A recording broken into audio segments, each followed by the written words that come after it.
जय माता दी दोस्तों, शिव शक्ति यूट्यूब चैनल में आप लोगों का बहुत बहुत स्वागत है। मैं उम्मीद करती हूँ आप लोग अच्छे होंगे, खुश होंगे, खुशहाल होंगे और सभी के घर में माता रानी की मेहर होगी। तो दोस्तों आज मैं आपको बताने वाली हूँ, जब आपकी पूजा से आपको शक्ति प्राप्त होती है तो आपके शरीर के कौन कौन से हिस्सों में दर्द शुरू होने लगता है, उस वाले विषय में आप लोगों को बताने जा रही हूँ।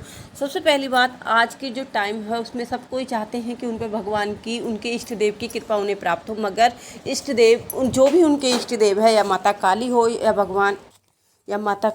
या भगवान भोलेनाथ हो या हनुमान जी महाराज, किसी की भी शक्ति है वो अपने भक्तों को स्वयं चुनती है और स्वयं चुनने के बाद ही उनको अपनी शक्ति प्रदान करती है। अगर आप भी बहुत टाइम से पूजा कर रहे हो और आपके शरीर के इन हिस्सों में दर्द रहता है और आप दवाई लेते हो, उसके बाद भी आपको कोई आराम नहीं मिलता है और जो दर्द है वो ऐसे कैसे ही बना रहता है, तो इसका सीधा मतलब क्या है कि जो आपकी पूजा है उसका फल आप लोगों को मिल रहा है और आपके जो इष्ट देव है या जिसको आप मानकर पूजा कर रहे हैं, उसकी शक्ति आपको प्राप्त हो रही है। और शक्ति प्राप्त होने के कारण ही आपके इन छह या आपके इन शरीर के इन अंगों में दर्द हो रहा है। तो शरीर के वो कौन कौन से ऐसे अंग हैं जिनमें दर्द होना शुरू हो जाता है और जिनके जरिए हम जान सकते हैं कि हमारे ऊपर हमारे इष्ट देव की कृपा होनी शुरू हो गई है। जैसा कि हम लोग जानते हैं, जब किसी के ऊपर भी शक्ति आती है तो शक्ति सबसे पहले हमारे मूलधार चक्र पर बैठती है और मूलधार चक्र से वह ऊपर उठती है। मूलधार चक्र से ही हमारी जो शक्ति होती है वो बैठती है और उसके बाद ही हम वो ऊपर उठती है। और जब शक्ति आपके शरीर पर आएगी तो आपके शरीर पर दर्द होना क्या होता है, शुरू हो जाता है और आप दवाई लेते हो मगर उससे उसका कोई आराम नहीं मिलता है। तो इसका सीधा सा तात्पर्य है कि आपकी जो पूजा है, आपकी जो साधना है, उसका फल आपको मिल रहा है, आपको जो शक्ति प्राप्त हो रही है।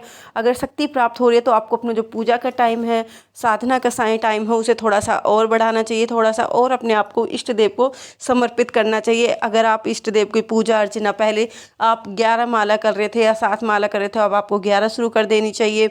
या भोग कर ले लीजिए, जैसे कि पहले आप भोग साल में देते थे, फिर 6 महीने में, फिर महीने में, 3 महीने में, अब आपको हफ्ते में भोग देना चाहिए। जो भी है आप कर सकते हो। तो कौन कौन सी ऐसी जगह है जहाँ जब शक्ति होती है वो बैठती है, तो सबसे पहले जब भी हमें शक्ति प्राप्त होती है तो सबसे पहले वो हमारे माथे पर बैठती है। माथे पर बैठती है और हमारे माथे पर क्या होता है, दर्द शुरू हो जाता है, क्योंकि माथे पर वो हमारी आज्ञा चक्र को, हमारी दिव्य दृष्टि को खोलना चाहती है। और हमारी हम जिसके कारण जब हम पूजा करते हैं, पाठ करते हैं या मंत्र करते हैं या कोई चालीसा वगैरह पढ़ते हैं तो हमारे माथे पर हल्का हल्का दर्द होना शुरू हो जाता है, जिससे क्या होता है कि हमारा जो दिव्य दृष्टि होता है, वैसे डरने वाली कोई बात नहीं है। ये दर्द हफ्ते में, 10 दिन में अपने आप चले जाएगा। ऐसा कोई नहीं है कि ये दर्द हमेशा हमेशा रहेगा। तो जो ये दर्द होता है, इसका सीधा सा तात्पर्य है कि आप पर आपकी इष्ट की कृपा हो रही है। दूसरी जगह कौन सी है? दूसरी जगह है आपके कमर।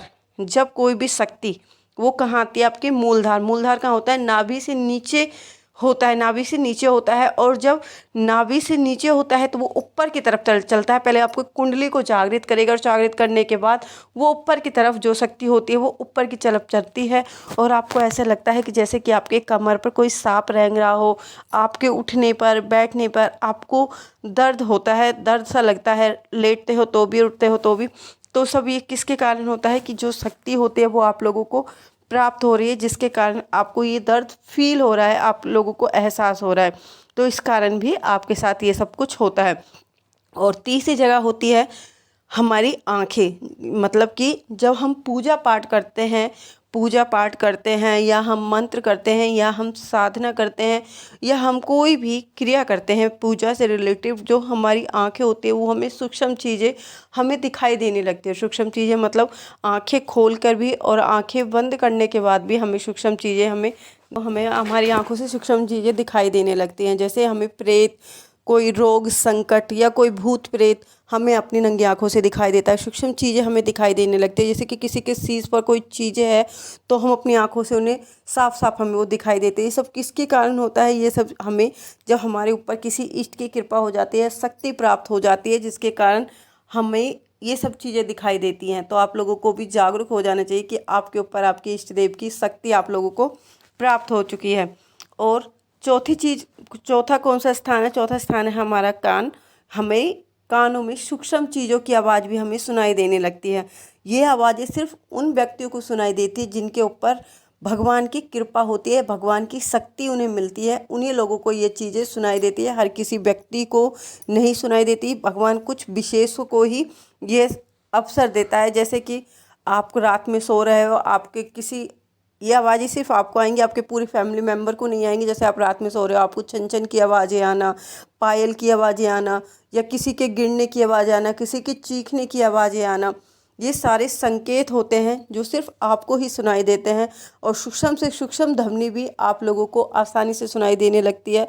तो इसका सीधा सा तात्पर्य यही है कि आप पर आपके इष्ट देव की कृपा होने लगी है। पांचवा वो कौन सा स्थान है जिससे आप जान सकते हो कि आप पर आपकी इष्ट देव की कृपा नहीं? पांचवा है आपकी जीवा। जीवा, जिससे कि हमारी जीवा, हम जब मंत्र साधना या पूजा अर्चना या हम कोई चालीसा पढ़ते हैं या चालीसा हम सिद्ध करते हैं, तो हमारी जीवा, हमारी जो बोली होती है वो सिद्ध हो जाती है। हमारी वाणी, हमारी कही हुए हर अक्षर, हर बातें सिद्ध होने लगती है। कई बार क्या होता है भगत की, आपने बहुत सी चौकियों में भी गए होंगे, वो चौकी में बोल देते हैं कि जा तेरी 6 महीने बाद जॉब लग जाएगी, या तेरी जो जॉब है वो पक्की हो जाएगी, तेरे घर में बहुत जल्दी खुशी आएंगी। तो उनकी हर बात सिद्ध हो जाती है। मगर अगर आप लोगों के साथ ऐसा हो रहा हो तो आप लोगों को ज़्यादा नहीं बोलना चाहिए, आपको सोच समझ कर ही बोलना चाहिए। कहीं ऐसा ना हो आप एक्साइटमेंट में कुछ ज़्यादा बोल दें और कुछ नेगेटिव चीज़ें, कुछ गलत काम आप कर बैठें और आपकी वो बात किसी के लिए सिद्ध हो जाए। तो इसलिए आपको इस टाइम पर सोच समझ कर बोलना चाहिए, सोच समझ कर फैसले लेने चाहिए। आवेश में आकर आपको कोई काम भी नहीं करना चाहिए। और छठी चीज़ है आपके हाथों में। जब शक्ति आपको मिलती है तो आपके शरीर में, पूरे शरीर में बहती है। और जब किसी भी व्यक्ति को शक्ति मिलती है तो उसके हाथों पर, क्योंकि जब वो हाथों से माला फेरता है या पूजा के कुछ भी कार्य करता है, जब वो किसी के सिर पर हाथ रखता है किसी के संकट को हटाने के लिए, उसे जागृत करने के लिए, संकट को बुलाने के लिए, कई बार संकट को खिलाने के लिए जब व्यक्ति सिर पर हाथ रखता है तो संकट आ जाता है। किस कारण आता है कि आपके ऊपर भगवान की कृपा है, भगवान की शक्ति है, इसी कारण वो हाथ आ जाते हैं। और जब भी किसी के व्यक्ति के पास भगवान की शक्ति होती है तो उसके हाथ रखने से या उसका मात्र हाथ रखने से ही उसका जो संकट होता है वो तुरंत दूर होने लगता है।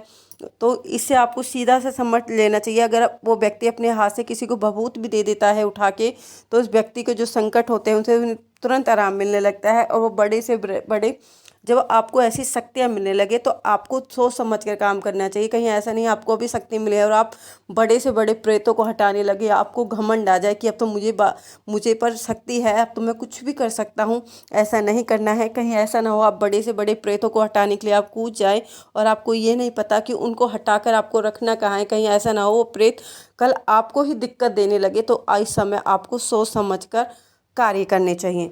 दोस्तों, मैं उम्मीद करती हूँ जो जानकारी मैंने आप लोगों को दी है आप लोगों को अच्छी लगी होगी। अगर अच्छी लगी हो तो प्लीज़ मेरे चैनल को लाइक शेयर सब्सक्राइब करना ना भूलें और बेल आइकन को ज़रूर प्रेस करें, जिससे कि मैं कोई भी नई वीडियो डालूँ तो उसका नोटिफिकेशन आप लोगों को सबसे पहले मिल सके। आज के लिए इतना ही दोस्तों, हम मिलते हैं अपनी अगली वीडियो में। उस टाइम तक के लिए जय माता दी दोस्तों, जय माता दी।